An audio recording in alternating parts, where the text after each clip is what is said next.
دوستو اس ویڈیو کو دیکھیں۔ اسد الدین اویسی اور پپو یادو کے درمیان میٹنگ چل رہی ہے۔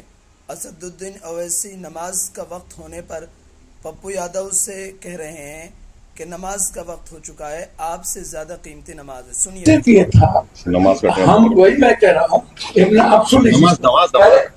آپ سے بڑھ کے یہ مرد مجاہد ہے جو ہر وقت نماز کی فکر میں ہے، ٹرین کے اندر ہو، چاہے کسی پروگرام کے اندر ہو، چاہے کہیں سفر پر ہو، تو نماز کی بڑی اہمیت ہے ان کے نزدیک، اور انشاءاللہ آنے والے وقت میں یہی دیش کے پردھان منتری ہوں گے، اور بہار والوں سے امید ہے کہ انشاءاللہ بہار والے بہت بہترین ووٹوں سے کامیاب۔ بھارت میں اگر کوئی اسد الدین اویسی کا مخالف ہے تو ایک وقت اور مقام طے کرو، بحث کر لیں گے تم۔